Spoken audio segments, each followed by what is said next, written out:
Sheriff, it looks like we're ready to go when you are.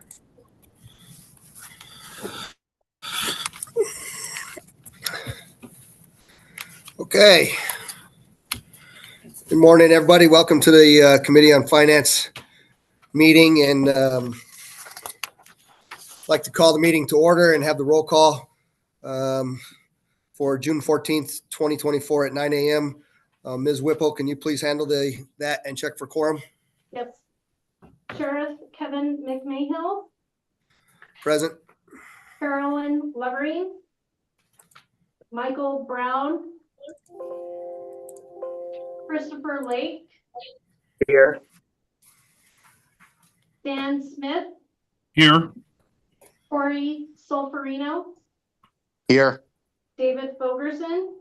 Present. You have quorum. Thank you, Ms. Whipple. Section 2 is public comment. This is for discussion only. No action may be taken upon a matter raised under this item of the agenda until the matter itself has been specifically included on the agenda as an item upon which action may be taken. Public comments may be limited to 3 minutes per person at the discretion of the chair. Comments will not be restricted based on viewpoints. Because there is no physical location for this meeting, public testimony under this agenda item may be presented by phone. To provide testimony during this period of public comment, please call in anytime after 8:30 a.m. on the day of the meeting by dialing 1-669-219-2599.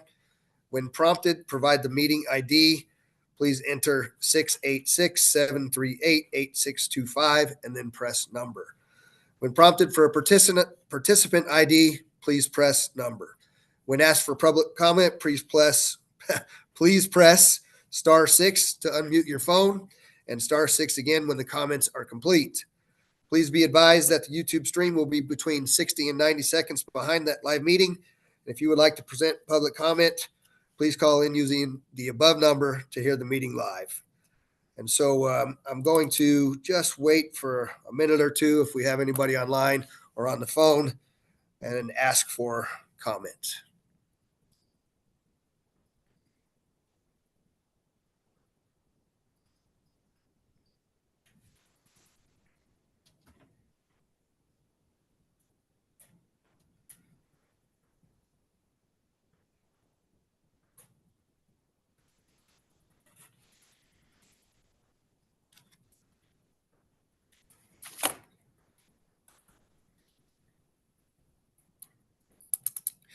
All right, Ms. Whipple, do you see any comments from Zoom?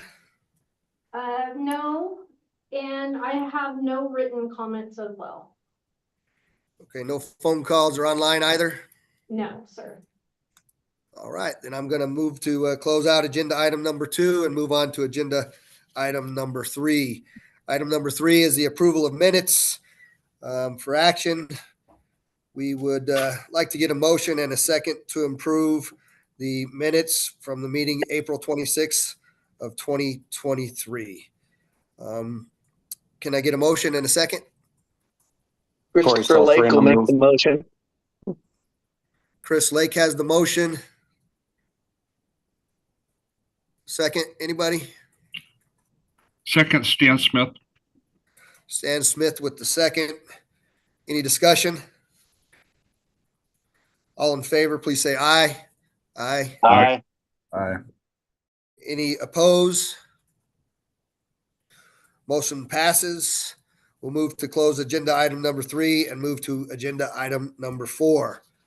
Agenda item number 4 is a review of the federal fiscal year 2024 State Homeland Security Program, SHSP, and the Urban Area Security Initiative Program proposals with the intent to formulate a recommendation to the Nevada Commission on Homeland Security. And with that, I will turn this over to Mr. Dave Fogerson, our state administrative agency, to speak on behalf of both of those programs, and Deputy Chief Billy Samuels as the urban area administrator for the Urban Area Security Initiative. I would just like to ask, though, as we do that, Mr. Fogerson and Mr. Samuels, that you could please have some conversation about some of the changes that were made, and then our sort of look at our requirements to comply with the direction on the 6 areas that we're looking to have met as set forward for us. One was enhancing the protection of soft targets in crowded places, and there was no minimum percentage that was provided for that. 2 was enhancing information and intelligence sharing analysis. Again, no minimum percentage. 3 was combating domestic violence extremism. No minimum percentage. 4 was enhancing cybersecurity. Again, no minimum percentage outlined. 5 was enhancing community preparedness and resilience. No minimum percentage delineated. And the one that did have minimum percentage delineated was number 6, was enhancing election security. So with that request, I'd turn it over to you, Dave. Thanks, Sheriff Dave Fulgerson, for the record. This year, we did a little something different. Chief Samuels and I started talking last year, and then we brought it to the Urban Area Working Group, the Nevada Resilience Advisory Committee, and then the Finance Committee last year, and then the Homeland Security Commission. We've been normally using anybody that's had a previously approved grant and it met one of the criteria, we automatically approved it, and we only heard from those that had new grants. This year, we decided to make everything competitive and no one having a free pass on having to give a presentation. So we leveled we thought it was a good way to level the playing field for everyone this year. So the Nevada Resilience Advisory Committee did review the projects, and we took into account the grant staff first looked at both the state Homeland Security funds projects and urban area working group projects, and looked to make sure that we met the law enforcement requirements of 30%, and then those special federal government requirements that you talked about, Sheriff, as well. And then we ranked those. And then Billy was able to do the same thing on urban area working group. And so in your documents, you do have a very large Excel sheet that has very small writing on it. And I do recommend a magnifying glass if you're trying to read it in person, that has the document, or has the projects that did come to both of the groups for review. Nevada Resilience Advisory Committee's got 38 people on it, I believe. And we held an all-day meeting and heard from all the programs and all the projects, and they all had 5 minutes to talk. And then end of their presentations, every member of the committee then ranked from 1 to 25 on the projects. And then the voting members were able to make a recommendation. So NRAC's recommendation is included in your packets. And it is to fund from projects 1 to 19. And then you'll notice on that Excel spreadsheet, there is a red line. So projects 20 through 25 do not have funding associated with them. And then one project was pulled, and that's at the very bottom. We're able to work with them and get some cybersecurity funds for them to pay for their project. And I'll turn it over to Billy Samuels, who can talk about the urban area working group. But the recommendation from NRAC is for the Finance Committee to accept and move forward the recommendations that they made, and move those forward to the Homeland Security Commission. Good morning, Sheriff and Committee. Thank you for letting us present on this today. As Chief Hogan said, we follow the same guidelines as the NRAC did, the Urban Area Working Group did as well. We used all projects as brand new to get on that level playing field and make sure that those were still our priorities. We did have to make 30% of those national priorities compliance, and we did. Elections for the Urban Area Working Group was at $141,365.70. That was at 3% that we had to match, and we did meet that with election security from our county clerk on that side, on the registrar. We had a total of 23 projects. 21 passed. There was 2 that fell below the red line. After our voting and ranking, there was approximately $86,000 left. We did ask the 2 projects that were below the red line if they wanted to get those funding and then cover the costs on the rest of their projects. They both declined. One was the Armor project and one was a CCFD CDL project. We then went back up with that extra $86,000 and asked the projects in rank order if they wanted some of those funds. And then we utilized the remainder of the funds to make sure we did not turn any back to the federal government, and that we were fiscally responsible for all of our projects. Ours was an 8-hour meeting. It was great. Everyone got along well. You never know when these are going to look like, so we appreciate the partnerships that we had. Appreciate NDEM for their support. And pending any questions, more than happy to answer any, Sheriff. Yeah, so thank you both. I think you and your groups have done marvelous job as you always do on this. I'm curious, as we have gone through over the years on administrative costs for personnel, one of the issues that continually comes up, and just from my organization alone, we moved about $613,000 that had previously been grant funded back into our mainstream funding for the organization.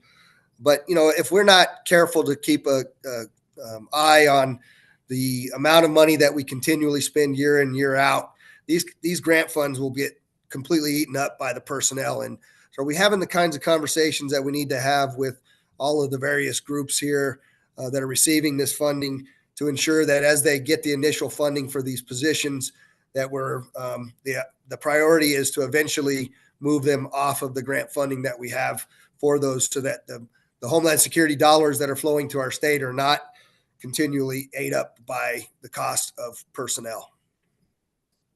Sheriff, I'd like to actually definitely talk on that. As most of this group knows, we did take a 10% cut. The Urban Area Work Group, or the UOSI, did, as did the SHSP funds from the Homeland Security Grant Program. So we appreciated the fact that personnel costs are always going to continue to increase with fringe benefits, with COLAs. We totally understand that. So I do applaud the fact that your organization did take a lot of personnel out, which made room for innovative projects that could come through, which I think a lot of this is geared towards. A lot of our agencies aren't going to have funding. Hey, I want to try this. This is a great platform for this to happen. Metro put in some unique projects, as did all of our agency partners. So I do appreciate that. The health district cut their staffing by 25%. They're eating some of that cost. So I think that's our group would like to do the exact same. It's going to take time for a lot of those longtime personnel to be removed. But I think that was spot on. And I think our whole group appreciated the fact that we were able to be a little more innovative with projects due to the fact that personnel costs weren't eating it up, sir. And Dave, do you have any comment on that? No, I absolutely concur. Billy and I have a lot of conversations about this, and a lot of conversations with our partners to kind of move that along. That when we look at the grant process, especially on the cyber grant, it was nice the federal government actually put you cannot pay for personnel unless you had a plan to move them off the grant within 3 years. And it'd be nice if the federal government actually looked at that for these grants as well. And it's something that may be further in discussions. How do we do that? And is that the right way to do it? Because some of the smaller agencies might have to rely upon these grants. And so we can see that, but I think it's a case by case basis that we have to have those discussions to how do we make this so this is for that innovative project that is a large dollar amount, that is like a fusion center, that is a bomb robot, that is something that is a large one-time purchase that's going to come back to us probably another 10 years when that wears out to get a second one. Okay, I appreciate that, and I appreciate the group as you continue to move forward to make sure that when we are approving these types of positions, that we're ensuring that we're having the conversations with the agencies that have them, that really the expectation is to free up that money as we move forward in these grant processes as well. And then I think the other question that I really have here, and while I do believe you guys have done a great job on this, obviously I have a very large agency and I have different capabilities than most of the agencies across our state, but I also have a significant amount of the critical infrastructure and the population here. And so one of the things that I see across the board is it seems like we still have the mentality that everybody gets a piece of the pie. And, the guidance that we have here is that the money is to enhance the fusion centers and the law enforcement terrorism capabilities. And so as we move forward in a number of these conversations, as I sit in this chair, those are going to be the kinds of things that I want to continue to make sure that we're aligning what we have done through the finance piece of this into the larger state Homeland Security Commission to ensure that we're heading in the direction because as you all know, and everybody in the state knows, the threat continues to grow significantly. And we all know we're a target. And I just want to make sure that we're putting the money in the direction that it is that we're going. I think we have, but I also would like us to consider those regional capabilities as well when we improve different pieces and parts of what it is that we're working on here. Billy, you have any comment on that? You're muted, bud. It's only been 4 years, sir. I apologize. This is Billy Samuels. And I think we agree with that, Sheriff. When you look at the way the urban area has funded the projects, over 50% went to the LETPA projects instead of that 30 to 35% that the requirement is. SHSP, they were right at that 35% mark. So I think we all understand that, and I'll do a sidebar with Dave on some of the things I want to talk about with the Urban Area Working Group and NRAC moving forward. Okay. Dave, did you have a comment? No, completely concur with that, sir.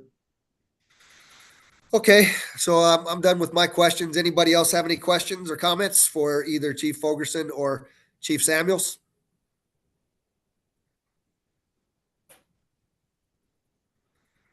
Okay, hearing none, I'll entertain a motion and a second to approve agenda item number 4.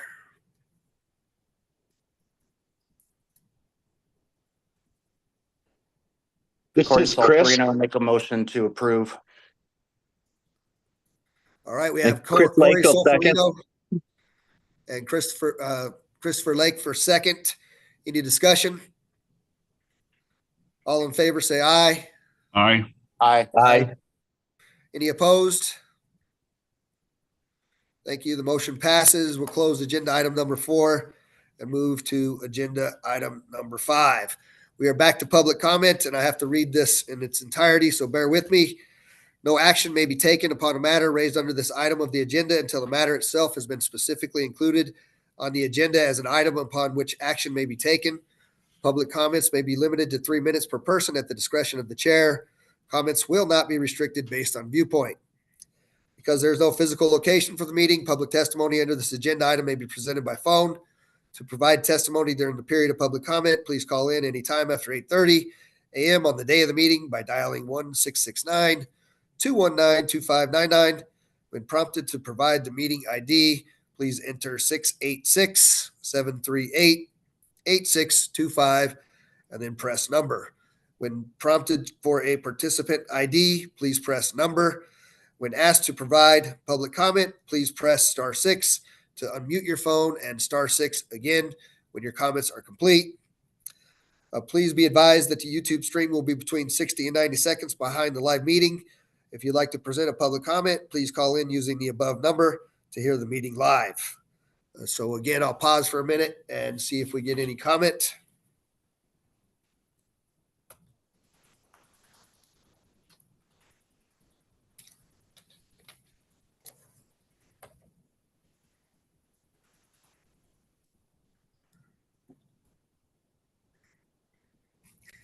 Ms. Whipple, do you see any public comment?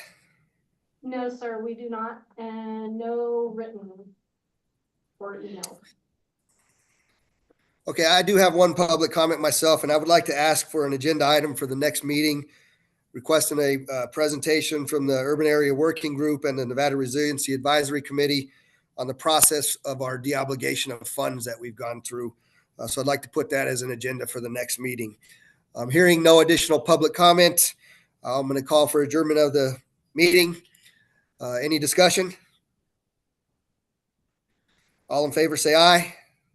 Aye. Aye. Any opposition?